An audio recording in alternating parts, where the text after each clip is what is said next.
આંસુ ગેસના ટીયર ગેસના આંસુ છોડવામાં આવ્યા છે અને એક ખેડૂતનું એમાં મોત થયું. મિત્રો, આજથી 37 વર્ષ પહેલાની હું તમને વાત યાદ કરાવીશ. આ લોકોને કેટલો અહંકાર છે એની હું વાત આપને યાદ કરાવીશ. આજે માલધારીનો દીકરો છું, ખેડૂતનો દીકરો છું. હું પણ ખેતી કરું છું.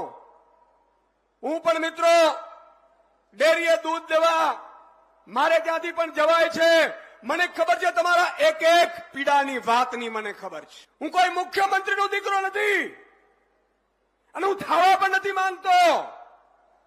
હું આપણા સામાન્ય જનમાંથી આવું છું, ખેડૂત પુત્ર છું. મને એ ખબર છે કે આપણે ખોળ કપાસિયાના ભાવ કેટલા છે. આપણે દૂધ માટે મહેનત કરીએ, માલ રાખીએ, ગાયો ભેંસો રાખીએ, ગાયો ભેંસોને આપણે ઉછેરીએ, એને મોટા કરીએ, દૂધ આપણે દોઈએ અને દૂધ દોયા પછી મંડળીએ આપવા જઈએ દૂધ, તો વિચાર કરો દરેક માણસ લૂંટનો ભાગીદાર બને છે. 2 દોરા ઓછા રાખે છે.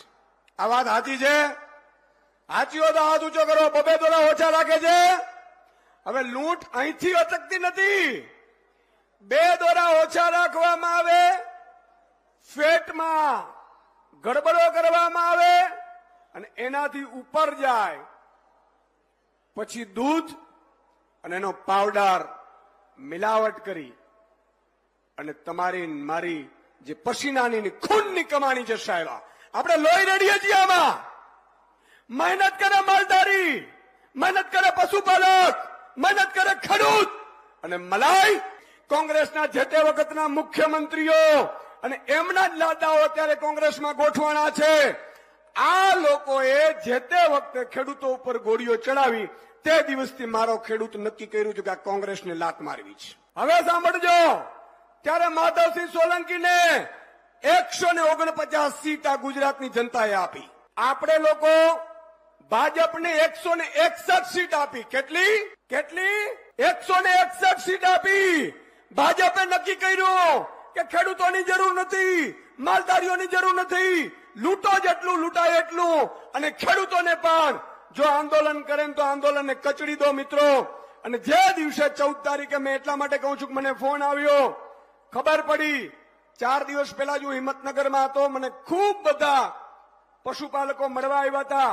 મને કીધું, ઈશુદાનભાઈ ભાવ ફેર નથી મળતો, ભાવોમાં ગડબડ થઈ રહી છે. ભાજપના કાર્યક્રમોમાં ડેરીવાળાઓ પોતાના ખર્ચા કરી નાખે, લાખો કરોડો રૂપિયાનો એમડી ના પગાર હોય, 20-40 લાખ રૂપિયા લઈને પોતાના મળતિયાઓની ભરતીઓ કરે અને આખી ડેરીને ભાજપનો અડ્ડો બનાવી દેવામાં આવ્યો છે. આ વાત સાચી કહું છું? સાચી કહું છું? મિત્રો, ખેડૂત ને માલધારીનો દીકરો છું. ભલે સામે કોઈ પણ ચમરબંધી હશે, તમારા માટે લડવાની ગોળી ખાવા ઈશુદાન ગઢવી તૈયાર છે. તમે એકલા નથી. અને એ જ સાંજે મિત્રો માનનીય અરવિંદજીનો મને ફોન આવ્યો. વાત કરી, અમે ગોપાલભાઈ ચર્ચા કરી હતા, હેમંતભાઈને, માનનીય અરવિંદજીને અમે વિનંતી કરી કે સાહેબ, આ 34-35 વર્ષ પહેલા જે સરકારે 149 સીટ આવ્યા પછી અહંકારમાં આવી અને મારા ખેડૂતો ઉપર ગોળીઓ ચડાવી હતી, આજ ભાજપ 161માં અહંકારમાં આવી છે અને હવે ગોળીઓ વરસાવે છે. હજી આ એક ખેડૂતનું મોત થયું છે. તમે વિચાર કરો, કોઈને ન્યાય માંગવા માટે, પોતાનો હક માંગવા માટે જો મરવું પડતું હોય તો આવી સરકારને લાત મારીને બન્યું, કાલે મારી સામે બનશે. મિત્રો, હાઈટની વાત જુઓ. ભાજપવાળા ડેરીઓમાં બેસી ગયા મેન્ડેટ પ્રથાથી. ભાજપવાળા ભાવ ફેર ન આપે. ભાજપવાળા પાસે માંગવા જઈએ એટલે ભાજપની પોલીસ ગોળીઓ વરસાવે, લાઠીચાર્જ કરે, મરીએ આપણે અને પોલીસ ફરિયાદ આપણી ઉપર. આવું તો અંગ્રેજ પણ નહોતા કરતા. 74 લોકો ઉપર પોલીસ ફરિયાદ. એટલી બધી કલમો, જાણે પાકિસ્તાનથી આતંકવાદી આવ્યો અને કલમો ન હોય ને એટલી કલમો લગાડી મારા પશુપાલકો પર. એક નો બદલો લેવામાં આવશે. હું અધિકારીને પણ કહી દઉં છું અહીંથી, જે અધિકારી કોઈના ફોન ઉપર મારા પશુપાલકને, મારા ખેડૂતની ઉપર ખોટી ફરિયાદો કરે છે ને, યાદ રાખજે 27માં પહેલી કેબિનેટમાં તમારો વારો લઈશ. તમે એમ સમજો છો વસૂલાત વ્યાજ સાથે કરીશું. આ મર્દના ફાડિયા એમને એમ નથી બેઠા, આ ગોળીઓ ખાવા માટે બેઠા છે બધાય. અને મિત્રો, અમે સત્તામાં આવીએ ન આવીએ એના માટે નહીં, અમે હારીએ કે જીતીએ એના માટે નહીં, આ પ્રજા માટે એકવાર નહીં 1000 વખત પણ હારવા તૈયાર છીએ, પણ સંઘર્ષનો મેદાનમાં રહી અને અધિકારીઓને કહીએ છીએ કે તમારી દાંતી કાઢી લેશું અમે. એક પણ ખેડૂત પશુપાલક ઉપર ખોટો કેસ થયો, હું જયારે ગયો મિત્રો, ધ્રુજાવી દે એવી ઘટનાઓ બની છે. એમના પરિવાર ઉપર દબાણ લાવવામાં આવ્યું હતું કે તમે કઈ વધારે બોલતા નહીં. તમે કલ્પના કરો, આવું તો કંસ મામાએ નહોતું કર્યું. કંસ મામાએ નહોતું કર્યું. મથુરામાં એનો ત્રાસ વર્તાતો હતો, પણ કંસ ક્યારે ગોકુળમાં, ક્યારે કનૈયાના પરિવારને જઈને એવું નહોતું. સૌ પ્રથમ હું તમને સૌને વંદન કરી અને મારી વાત ચાલુ કરવા માંગુ છું. અને વંદન એટલા માટે થઈને કરવા માંગુ છું કે આ તાનાશાહી સરકારની સામે ઘણા બધા લોકો ઝૂકી ગયા, પણ હું તમને દિલથી સલામ કરું છું કે આ તાનાશાહી સરકાર સામે લડવાનું પોતાના હક માટે તમે જે કામ કર્યું છે એનાથી સમગ્ર ગુજરાતના ખેડૂતો તમારામાંથી પ્રેરણા લઈ રહ્યા છે. આપણે કમનસીબી રહી કે અશોકભાઈ જેવા એક ભાઈને આપણે ગુમાવવો પડ્યો, પણ તમે ગુજરાતને એક રાહ ચીંધી છે કે પોતાના હક માટે જ્યાં સુધી લડવું પડે ત્યાં સુધી આપણે લડવું જોઈએ.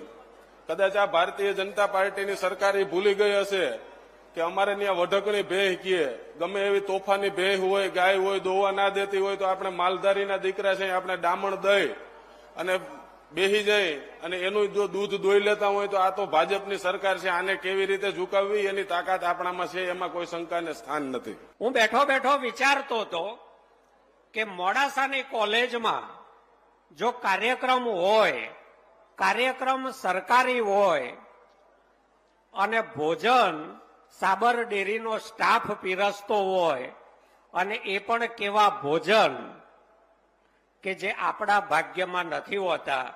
આજે આ પશુપાલકોનો કાર્યક્રમ છે, જે ડેરીના સાચા માલિક છે એમનો કાર્યક્રમ છે, એ કેટલી અગવડો વચ્ચે થાય છે. અને ડેરીના કાર્યક્રમો, ભાજપના કાર્યક્રમો કેવા જાહો જલાલીથી તમારા જ પરસેવાની કમાણીથી થાય છે. આ બેનો ભેદ અહીંયા ઉડીને આપણી આંખે વળગે છે. હું જ્યારે અત્યાચાર થયો તો સૌથી પહેલો પશુપાલકોને કાનૂની સહાય આપવાનું કામ આમ આદમી પાર્ટી, એના અધ્યક્ષ માનનીય ઈસુદાનભાઈ ગઢવીએ લીગલ ટીમને સોંપ્યું. અને જે લોકો જેલમાં ગયા, જે લોકોએ આગોતરા લેવાના હતા, જેણે જેણે સંપર્ક કર્યો એ તમામને આમ આદમી પાર્ટીએ કાનૂની સહાય આજે આપી. અને ભવિષ્યમાં જ્યારે જ્યારે ખેડૂતો પશુપાલકોને જરૂર પડે ત્યારે આમ આદમી પાર્ટી એમને જરૂરી તમામ કાનૂની સહાય રોડ પર આંદોલનમાં અને વિધાનસભામાં ગોપાલભાઈ, હેમંતભાઈ જેવા ધારાસભ્યોના માધ્યમથી ખૂબ ઝડપથી આપીશું. આ જિલ્લો અનેક પીડાઓ વેઠે છે.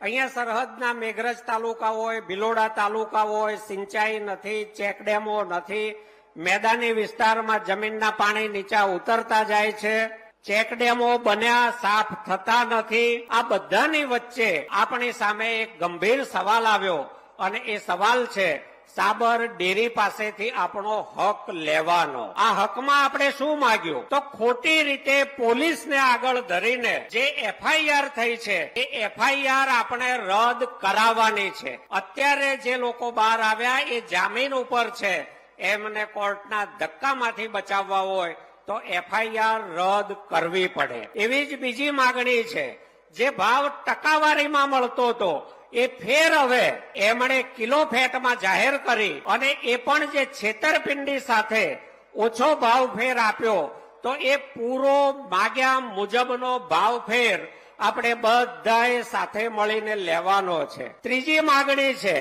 કે કોઈક બારદાન ક્યાંક ફંડ આપે, ક્યાંક ડેરીના ખર્ચે ભોજન પીરસે, અને એના બધા ખર્ચ ભરતીઓમાં થતા ભ્રષ્ટાચાર સહિતના પૈસા આ પશુપાલકોના પરસેવાની કમાણીમાંથી લૂંટાય તો આપણે ડેરીમાં ત્રીજી પાર્ટી થર્ડ પાર્ટી ઓડિટ માંગ્યું છે. જે આખી ગોળીબાર ટીયર ગેસ લાઠીચાર્જની ઘટના થઈ એની ન્યાયિક તપાસ થાય અને જે લોકો ઘાયલ થયા, જે આપણા એક ખેડૂત ભાઈ શહીદ થયા, એમને ડેરીનું બોર્ડ વળતર ચૂકવે, ડેરી નહીં. આ માગણીઓ વિશે આજે પણ ગુજરાત સરકાર મૌન છે, સહકાર મંત્રી મૌન છે અને સાબર ડેરી મૌન છે. આપણે અહીંયા બધા જે પશુપાલકો, ખેડૂતો છે, ડેરીના સાચા માલિકો છે, એ આપણે સૌ આજે એક સંકલ્પ કરીએ કે જ્યાં સુધી આ 5 માગણીઓ આપણી પૂરી ના થાય ત્યાં સુધી આપણે સંઘર્ષ કરીશું, આપણે લડીશું. છેલ્લા 2-4 દિવસથી આમ તો 14 તારીખે જયારે પશુપાલકો ગયા ભાવફેર લેવા માટે, પોતાનો નફો લેવા માટે, વિગતવાર અત્યાર સુધીમાં શું થયું આંકડાકીય માહિતી અહીંયા ઉપસ્થિત માનનીય ગોપાલભાઈ ઇટાલિયા, ઈસુદાનભાઈ ગઢવી આંકડાકીય માહિતીઓ પણ આપશે. પણ ખાસ કરીને આપને એક વાત કહેવા માટે આવ્યો છું, અહીંયા રહેલા મીડિયાના માધ્યમથી સાબર ડેરીના સંચાલકો અને એનું રિમોટ લઈને બેઠેલા કમલમમાં બેઠેલા નેતાઓને કહેવા માટે આવ્યા છીએ કે અમારા પશુપાલકોએ તમારી પાસે શું માંગ્યું હતું. અમારા પશુપાલકોની સંસ્થા છે સાબર ડેરી, કોઈ ભારતીય જનતા પાર્ટીના નેતાઓની પેઢી નથી. સાબર ડેરી પશુપાલકોના બાપની માલિકીની સંસ્થા છે.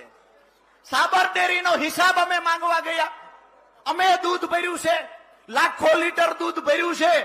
અમને જયારે નફાનો જે ભાવફેર મળવો જોઈએ, આ ભાવફેર ન મળ્યો. એ ભાવફેરનો હિસાબ કરવા ગયા અને કોઈના ઈશારે અમારા પશુપાલકો, ખેડૂતો પર જે લાઠીઓ વરસાવવામાં આવી, અમારા અશોકભાઈ, અમારા પરિવારના એક સ્વજનનું આ લાઠીઓ વરસાવવાથી અને ટીયર ગેસના ગુંગળામણથી જે મૃત્યુ થયું છે, આનો હિસાબ લેવા માટે આજે આપણે મળ્યા છીએ.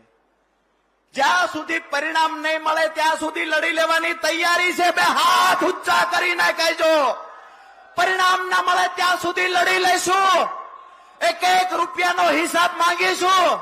જે રીતે સાગર ડેરીના સંચાલકોના ઈશારે, જે રીતે ગુજરાત ભારતીય જનતા પાર્ટીના ઈશારે ખેડૂતો અને પશુપાલકો પોતાના હક અને અધિકાર માટે, પોતાના ન્યાય માટે જ્યારે રજૂઆત કરવા ગયા, ત્યારે ભ્રષ્ટ ભાજપની સરકારના અધિકારીઓએ, સાગર ડેરીના અધિકારીઓએ જે રીતે પશુપાલકો અને ખેડૂતો ઉપર અત્યાચાર ગુજાર્યો, અમાનુષી અત્યાચાર ગુજાર્યો, પોલીસની મદદથી ખેડૂતો અને પશુપાલકો ઉપર લાઠીચાર્જ, ટીયર ગેસ અને ખેડૂતોને માર મારવામાં આવ્યો.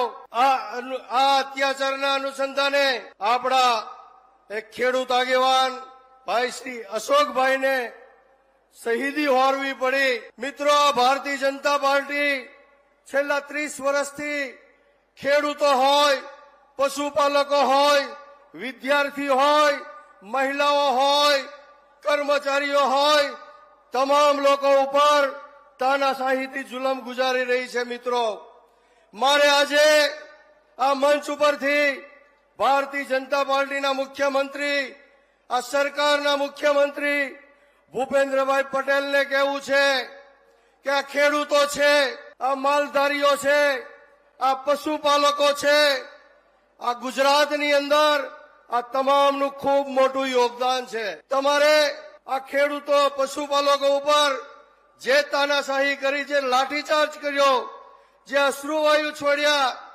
અને આ લોકો ઉપર જે હક અને અધિકાર માટે આવ્યા હતા, એમના ઉપર ગંભીર કલમો લગાડવામાં આવી.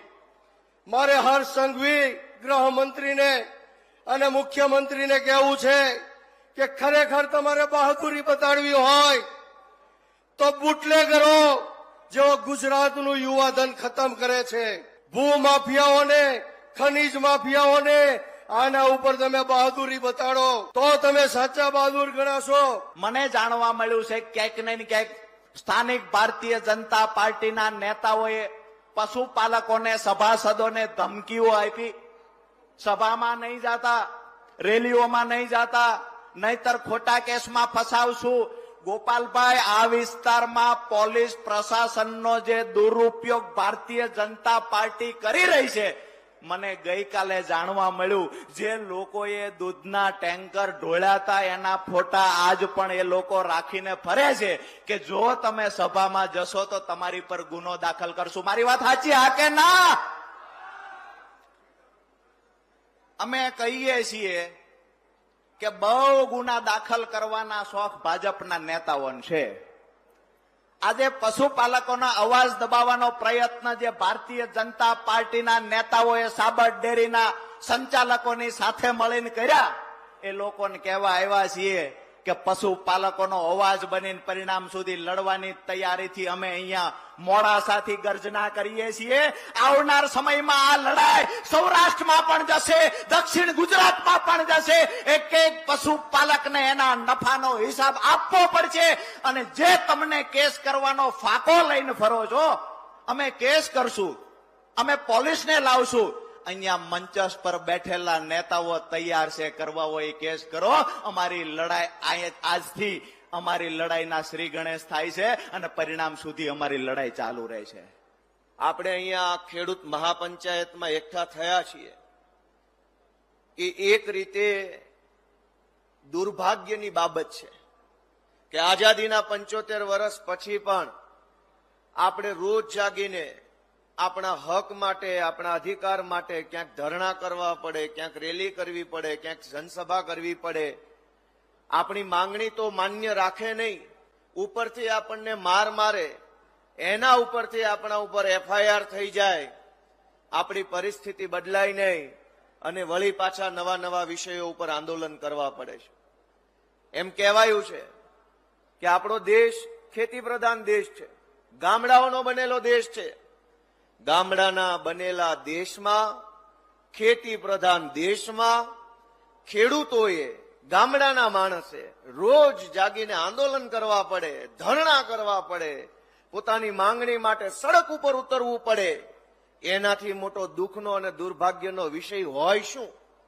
દુનિયાની અંદર 150 જેટલા દેશ છે. દુનિયાના કોઈ દેશના ખેડૂતને કે પશુપાલકને ક્યારેય રસ્તા જામ નથી કરવા પડતા. ભારતમાં જ શું તકલીફ છે? આપણા દેશમાં, આપણા રાજ્યમાં શું તકલીફ છે કે છાસવારે આપણે આંદોલન કરવા પડે? અને એક મુદ્દો હોય તો બરાબર છે, હજારો મુદ્દાઓ, હજારો સમસ્યાઓથી આપણું જીવન ઘેરાઈ ગયું છે. દોસ્તો મિત્રો, મારે આજે તમને આ દૂધ બાબતે વાત કરવી છે, કેમ કે દૂધ જે છે આપણા ભારતની પરંપરામાં, આપણી સનાતન વ્યવસ્થામાં દૂધ એ માત્ર વ્યવસાય નથી, આપણી આસ્થા સાથે જોડાયેલો વ્યવસાય છે. આપણી આસ્થા જોડાયેલી છે. ભગવાન શ્રી કૃષ્ણ પણ ગાયો ચરાવવા જતા, એ દૂધ ઉત્પાદન થતું, એનું માખણ મથુરામાં વેચવા જતા. આપણી ધાર્મિક વ્યવસ્થાની અંદર પણ દૂધ અને ગાય અને પશુપાલનનું મહત્વ છે. દૂધનો વ્યવસાય એ પવિત્ર વ્યવસાય છે, પણ આ સફેદ દૂધના વ્યવસાયમાં ભાજપે કાળા કામ કરવાનો જે ધંધો ચાલુ કર્યો છે એને ભગવાને માફ ન કરવા જોઈએ. દોસ્તો, બધાયને ગરીબ માણસે ઉત્પાદન કરેલા દૂધમાંથી કમાઈ લેવું છે, બધાયને કરોડપતિ થઈ જવું છે. તમે વિચાર કરો કે આખા ગુજરાતના જેટલા જિલ્લા દૂધ ઉત્પાદક સંઘ છે, એ બનાસ હોય કે સાબર હોય કે સર્વોત્તમ હોય કે સાવજ હોય કે મધુર હોય, આખા ગુજરાતના દૂધ સંઘ આખરે તો અમૂલમાં દૂધ આપે છે, આ ફેડરેશનમાં દૂધ આપે છે. વિચાર કરજો દોસ્તો કે ફેડરેશન દ્વારા ગુજરાતના તમામ જિલ્લા સંઘોને એક સરખો ફેટનો ભાવ ચૂકવવામાં આવે છે. કેમ કે ફેડરેશન એક જિલ્લાને વધારે, એક જિલ્લાને ઓછો નહીં આપી શકે. ફેડરેશનનો ભાવ સમાન હોય છે, પણ જિલ્લા સંઘમાં ક્યાંક ફેટનો ભાવ 8 રૂપિયા, ક્યાંક 9 રૂપિયા, ક્યાંક 7 રૂપિયા. તમે વિચારો કે કરોડો રૂપિયા ભાજપના માણસો ખાઈ જાય છે અને એ પૈસા ક્યાં વપરાય છે?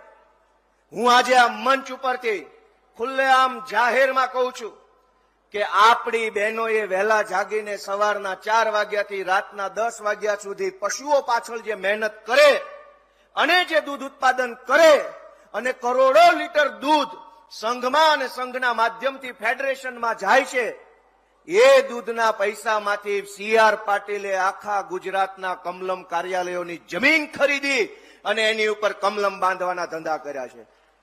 ગુજરાતના લગભગ જિલ્લાઓમાં સી.આર. પાટીલે સહકારી આગેવાનોને દાબ દબાણ કરી, ધાક ધમકી કરી, મોટા મોટા હોદ્દાઓ અપાવવાની લાલચ આપી, સહકારના પૈસાથી જમીનો લીધી, સહકારના પૈસાથી કમલમ બન્યા. એ કમલમમાં એસી લાગ્યું અને એ એસી ઓફિસમાં બેઠેલા ભાજપના સાહેબો હવે પોલીસને આદેશ કરે છે કે જાઓ ધોકા મારો આ ભાઈઓને. દોસ્તો, આપણા દૂધના પૈસે બનેલા કમલમમાં બેઠેલો માણસ આપણા વિરુદ્ધમાં વર્તન કરે છે. हजारों की तादाद में आए हुए मेरे प्यारे पशुपालक खेडूत भाइयों को मेरा नमस्कार, सबको मेरा प्रणाम. बहुत बहुत आभार. आज आप इतनी बड़ी संख्या में यहां पधारे हैं. सबसे पहले देवायत पंडित की भूमि को मैं नमन करता हूं, सलाम करता हूं. साबरकांठा की भूमि को मैं नमन करता हूं. आज साबरकांठा की भूमि न्याय मांग रही है, अपना हक मांग रही है, सम्मान मांग रही है. अभी कुछ दिन पहले साबर डेयरी में एक बहुत दर्दनाक और दुखद वारदात हुई, जब पशुपालक खेडूत भाई बड़ी संख्या में अपना हक मांगने के लिए सरकार के पास प्रदर्शन करने के लिए पहुंचे, तो इस भ्रष्टाचारी सरकार ने, निर्दयी सरकार ने, क्रूर सरकार ने उनके ऊपर लाठीचार्ज कर दिया. गरीब खेडूत भाइयों के ऊपर लाठीचार्ज कर दिया, आंसू गैस के गोले छोड़े, जिसमें हमारा एक गरीब पशुपालक खेडूत भाई अशोक चौधरी, वो हमें छोड़ के चला गया. दोस्तों, ये इतनी गंदी सरकार है. मेरे को पता चला दिल्ली के अंदर कि एक खेडूत भाई की मौत हो गई प्रदर्शन करते हुए.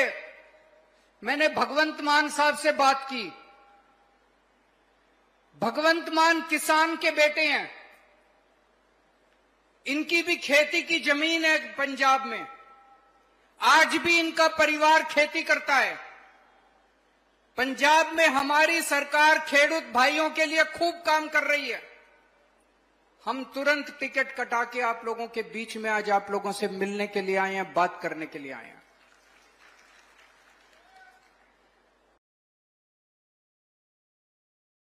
આપણે અહીંયા ખેડૂત મહાપંચાયતમાં એકઠા થયા છીએ, એ એક રીતે દુર્ભાગ્યની બાબત છે કે આઝાદીના 75 વર્ષ પછી પણ આપણે રોજ જાગીને આપણા હક માટે, આપણા અધિકાર માટે ક્યાંક ધરણા કરવા પડે, ક્યાંક રેલી કરવી પડે, ક્યાંક જનસભા કરવી પડે. આપણી માંગણી તો માન્ય રાખે નહીં, ઉપરથી આપણને માર મારે, એના ઉપરથી આપણા ઉપર એફઆઈઆર થઈ જાય, આપણી પરિસ્થિતિ બદલાય નહીં અને વળી પાછા નવા નવા વિષયો ઉપર આંદોલન કરવા પડે છે.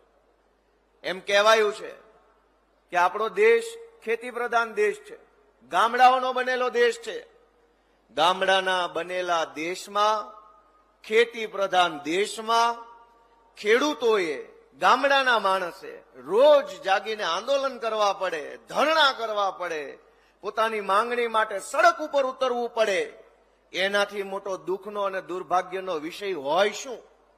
દુનિયાની અંદર 150 જેટલા દેશ છે. દુનિયાના કોઈ દેશના ખેડૂતને કે પશુપાલકને ક્યારેય રસ્તા જામ નથી કરવા પડતા. ભારતમાં જ શું તકલીફ છે? આપણા દેશમાં, આપણા રાજ્યમાં શું તકલીફ છે કે છાસવારે આપણે આંદોલન કરવા પડે?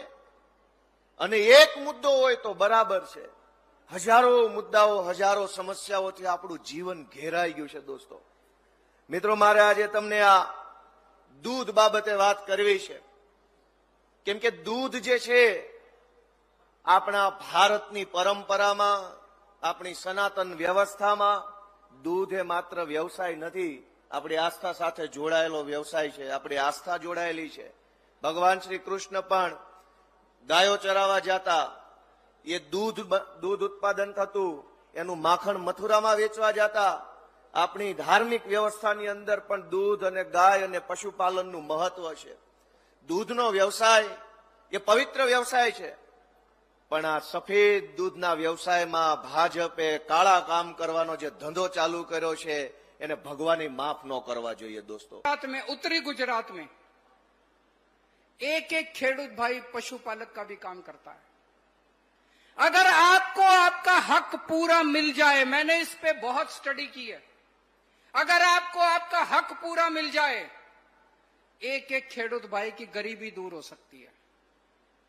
अगर भ्रष्टाचार खत्म हो जाए, इन्होंने कोऑपरेटिव क्या थी, सहकारी क्षेत्र क्या है, सहकारी क्षेत्र का मतलब किसानों का सहकारी क्षेत्र मतलब किसान उसको चलाएंगे.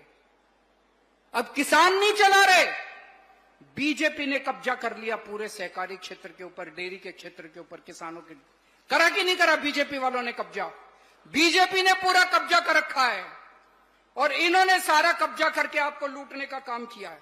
मैंने ये देखा है कि अगर आप लोगों को आपका पूरा हक मिल जाए, एक एक खेडूत की गरीबी दूर हो सकती है.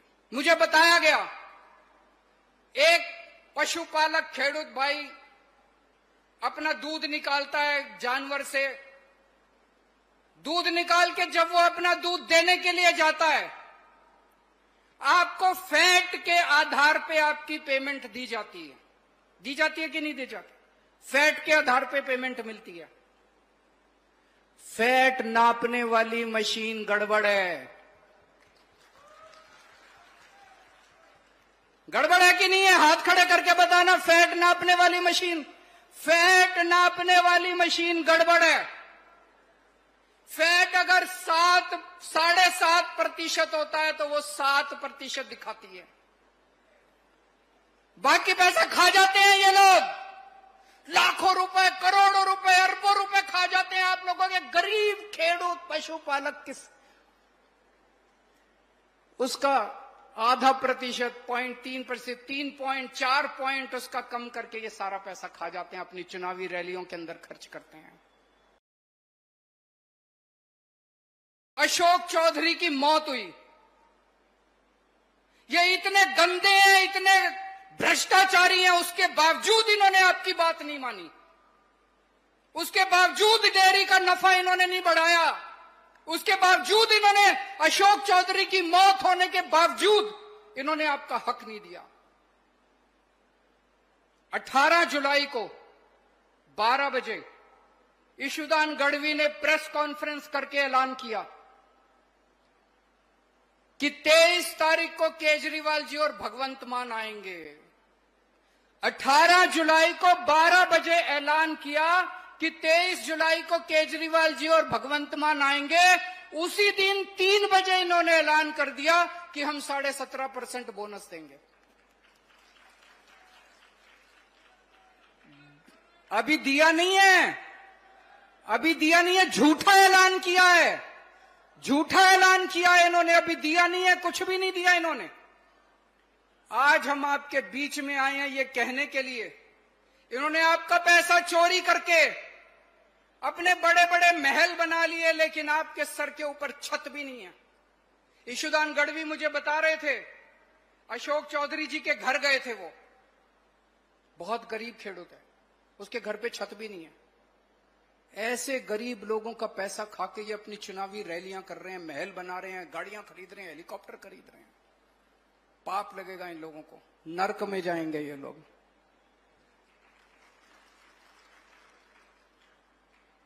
मैं आपसे पूछना चाहता हूं, हम लोग लोकशाही में रह रहे हैं, जनतंत्र में रह रहे हैं, जनता चुनती है, सरकार बनती है.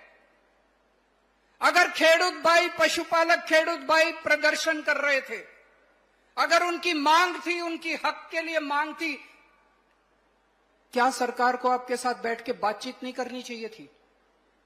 बातचीत करनी चाहिए थी कि नहीं करनी चाहिए थी? क्या इनको आपके साथ बैठ के, क्या इनको गोली चलानी चाहिए थी, डंडे चलाने चाहिए थे, आंसू गैस के गोले छोड़ने चाहिए थे? ये तो अहंकार है। इनको अहंकार हो गया है, 30 साल की सरकार का इनको अहंकार हो गया। इनको लगता है कहां जाएंगे गुजरात वाले, वोट तो इनको हमें ही देनी पड़ेगी, बात तो इनको करनी चाहिए थी। और मुझे ज्यादा आश्चर्य तब हुआ, अशोक चौधरी जी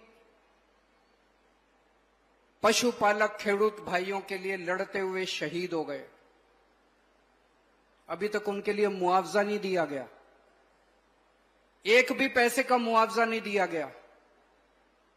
आज मैं इस मंच से मांग करता हूं कि डेयरी की तरफ से 1 करोड़ रुपए और गुजरात सरकार की तरफ से 1 करोड़ रुपए उस परिवार को मुआवजा दिया जाना चाहिए। और मुआवजा देना तो छोड़ो, जब से ये हादसा हुआ है तब से सारे खेडूत भाइयों के घर भेज भेज के उनको दबाने की, उनको कुचलने की, उनको डराने की, उनको धमकाने की साजिश चल रही है कि नहीं चल रही? जा रहे कि नहीं जा रहे हैं गांव गांव के अंदर डराने के लिए, धमकाने के लिए? आज कितने लोगों को धमकाया गया कि मीटिंग में नहीं आना, इस मीटिंग में नहीं आना है। पूरे गुजरात के अंदर इन्होंने दमन का